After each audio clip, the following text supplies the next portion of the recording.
Oke, kita lanjut lagi sebelum berakhir, bentar lagi jam 12. Tidak lama, cuman melanjutkan materi yang tadi yang terpotong.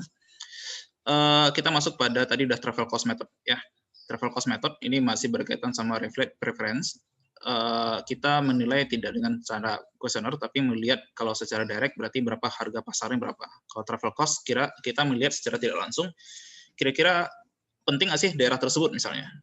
Kalau seandainya penting, berapa yang dikeluarkan oleh orang tersebut agar bisa sampai ke sana. Kalau seandainya tadi kita bicara tentang Pulau Komodo, kira-kira berapa banyak orang yang mau datang ke Pulau Komodo itu, maka bisa kita hitung dengan travel cost methodnya. Ongkosnya berapa, ternyata banyak yang datang dengan angka sekian, oh ternyata nilai lingkungannya besar sekali. Atau kalau di Papua ada Raja Ampat, ketika dia mau datang ke sana, masuk-masuk gunung dan seterusnya, keluar hutan, terus berapa sih biaya yang dikeluarkan oleh dia secara travelnya untuk sampai ke tempat sana.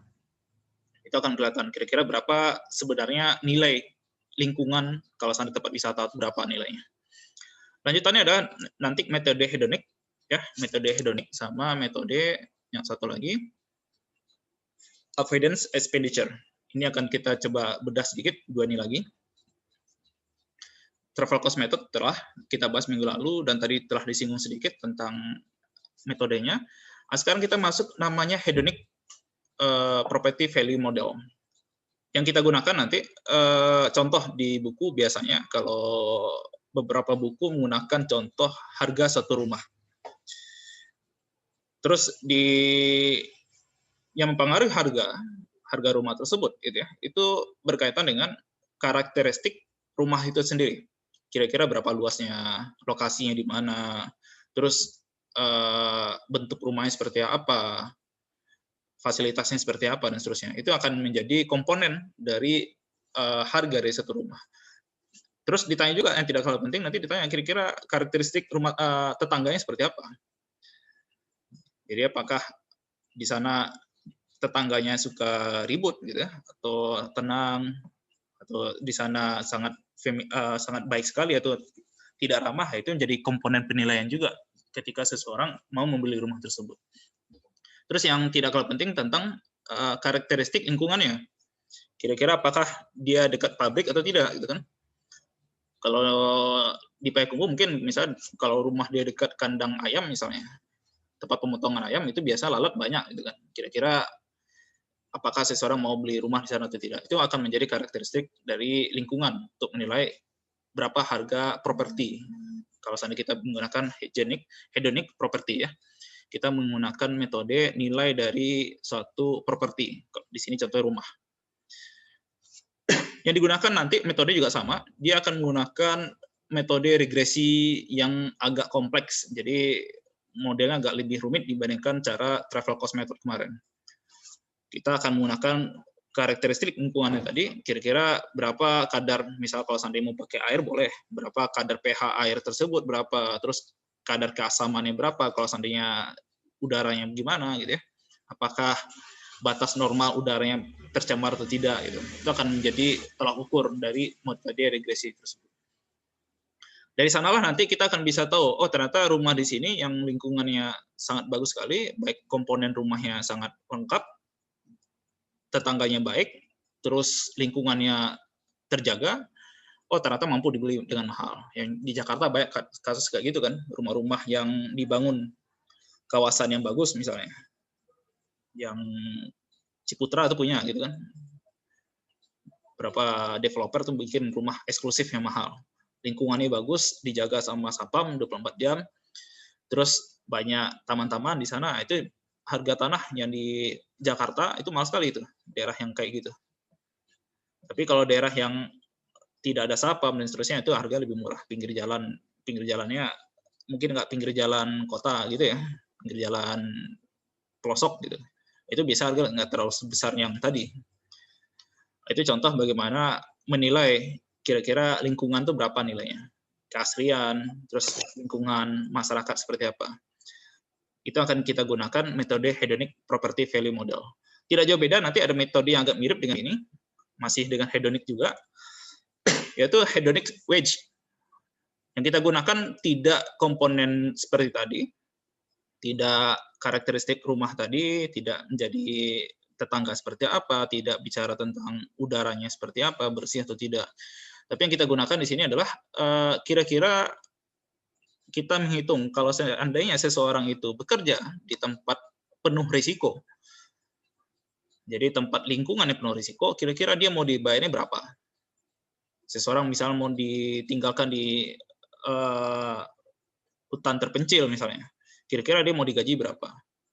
Oh, dari sanalah nanti kita bisa tahu, oh ya ternyata lingkungan itu seharga sama, nggak jauh beda dengan gaji yang dia terima gitu. Kalau seandainya dia masuk kepada daerah yang punya racun yang tinggi, toksiknya tinggi gitu ya, kira-kira dia mau nggak digaji berapa gitu. Dari sanalah nanti kita bisa mengkonstruksi modelnya dan kita bisa tahu kira-kira berapa nilai suatu pencegahan lingkungan agar tidak rusak. Seseorang mau kerja di tempat yang penuh polusi yang tinggi, misalnya Jakarta, seperti itu kan polusi tinggi sekali. Oh ternyata dia mau digaji UMR-nya sekian. Oh berarti kita akan tahu risiko lingkungan itu nilainya berapa. Itu metode hedonic wage. Yang terakhir itu metode averting expenditure. Nah, ini bisa kita contohkan dengan cara kemarin tahun lalu ya. Tahun lalu itu pernah ada kebakaran di daerah tetangga kita di tidak jauh dari Payakumbuh. Udaranya masuk sampai ke daerah Payakumbuh. Pencemaran udaranya tinggi. Jadi kebakaran apakah lahan dibakar secara alami atau malah dibakar secara dengan maksud tertentu gitu ya. Tapi yang jadi masalah adalah udara kotor itu masuk ke Payakumbuh. Dan itu di Sumatera Barat kena juga ya. Dan pencemaran udaranya mengganggu sampai penyakit banyak gitu. Kan? Penyakit saluran pernafasan dan seterusnya. Beberapa orang akhirnya mencoba membeli misalnya alat pembersih udara di rumahnya. Jadi ada metode agar airnya udara itu tidak masuk ke rumahnya, tidak kotor. Dengan AC itu nggak cukup. Ternyata dia beli air purifier gitu ya, pembersih udara. Harganya juga lumayan gitu. Itu tidak murah. Harga termurah kemarin itu saya pernah lihat di internet itu 1,5 juta ya, satu alat. Dan itu radiusnya nggak terlalu besar.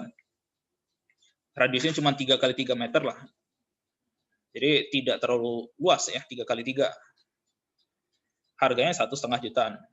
Berarti kalau seandainya ingin menjaga lingkungan area tersebut, kira-kira maka bisa dihitung kira-kira berapa sih satu rumah tangga mengeluarkan uang untuk membeli pencegah kerusakan lingkungan tadi.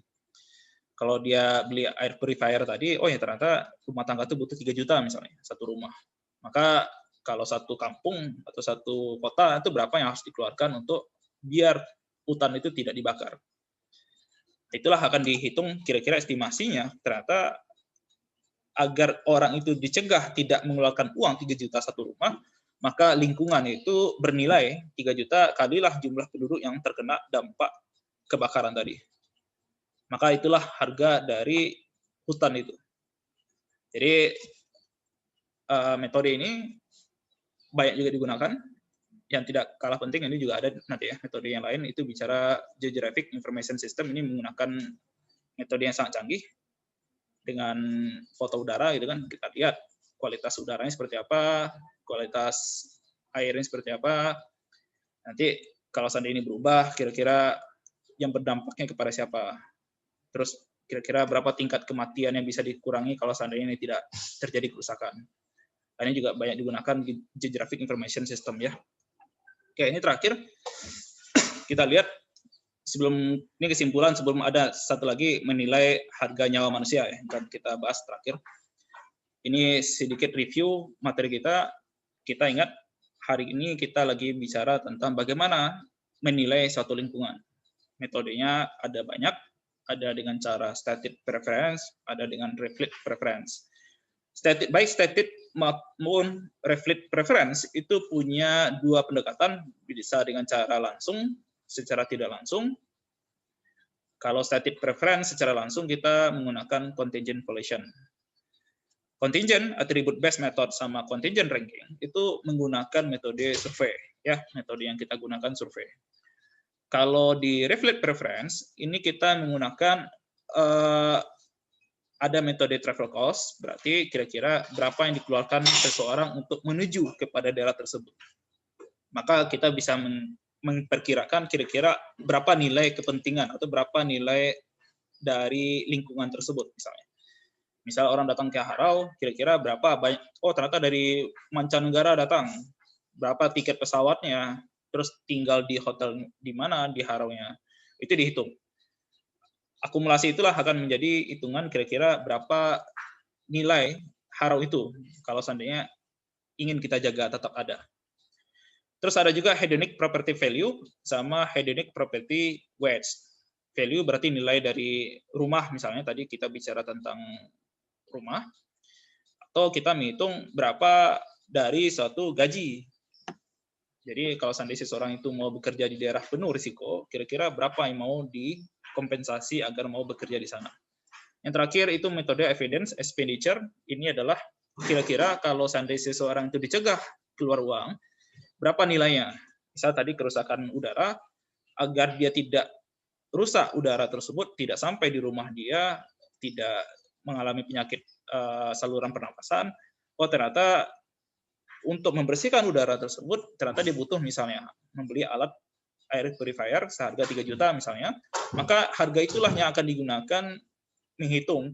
Berarti kalau gitu, udara, kebersihan dari hutan agar tidak dibakar, itu nilainya adalah sekian juta, misalnya, atau berapa miliar. Itu metode-metode yang kita bahas hari ini. Oke, yang tidak kalah penting ini, terakhir, itu bicara berapa sih harga dari nyawa manusia itu. Ini agak sensitif gitu ya. Berapa sih nilai harga nyawa manusia itu. Ini juga hal yang sulit dihitung, dan makanya yang digunakan nanti bukanlah secara individu, kira-kira satu nyawa itu berapa, tapi yang kita gunakan nanti tingkat peluang. Jadi yang kita gunakan probability-nya, ya. Jadi yang akan kita gunakan metodenya nanti adalah perubahan dari probability kematiannya. Dari kalau seandainya terjadi perubahan risiko lingkungan tadi. Jadi yang kita hitung bukan nyawa satu individu, tapi yang kita hitung adalah peluang kematian ketika terjadi kerusakan lingkungan. Metode nanti namanya value of statistical life, ya, FSL. Jadi kira-kira berapa yang mau dibayar oleh satu individu untuk melakukan sedikit perubahan risiko kematian itu. Kalau misalnya dengan kasus corona sekarang, kira-kira orang mau bayar berapa sih agar dia tidak kena corona, itu kan? Itu yang akan kita gunakan kalau seandainya kita ingin menekan kecil tingkat kemungkinan kematian misalnya dengan corona, tadi kira-kira berapa yang harus dikeluarkan. Nanti itu akan menjadi tahu, oh ya ternyata harga nyawa itu sekian. Gitu. Ini contoh soalnya, cara menggunakannya ya.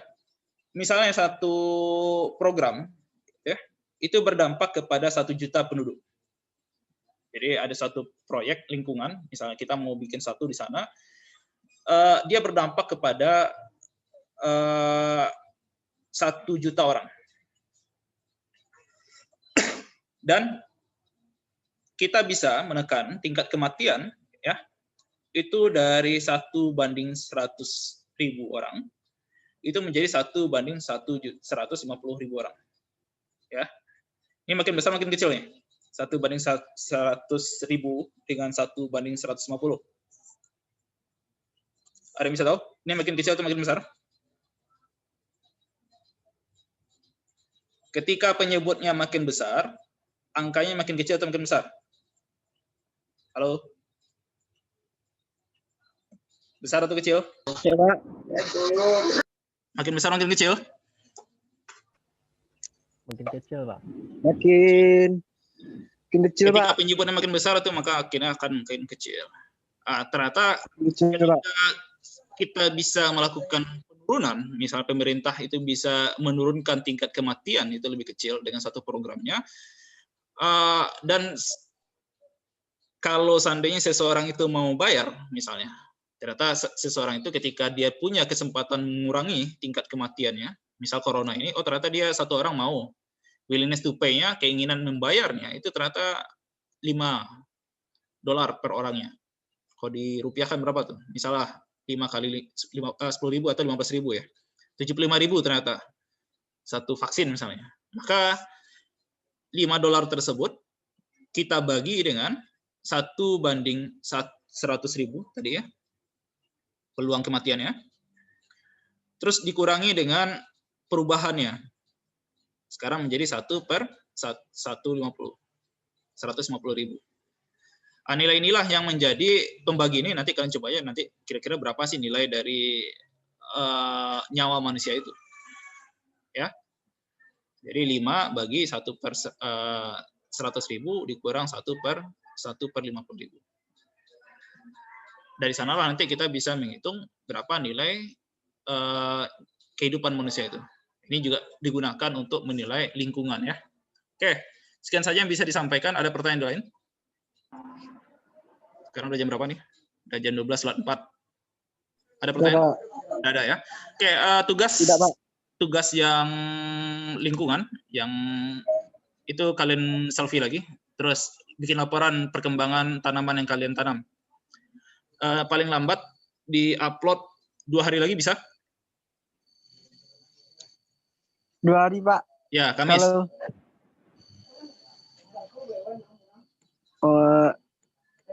Insya Allah, Pak. Oke, hari Kamis ya.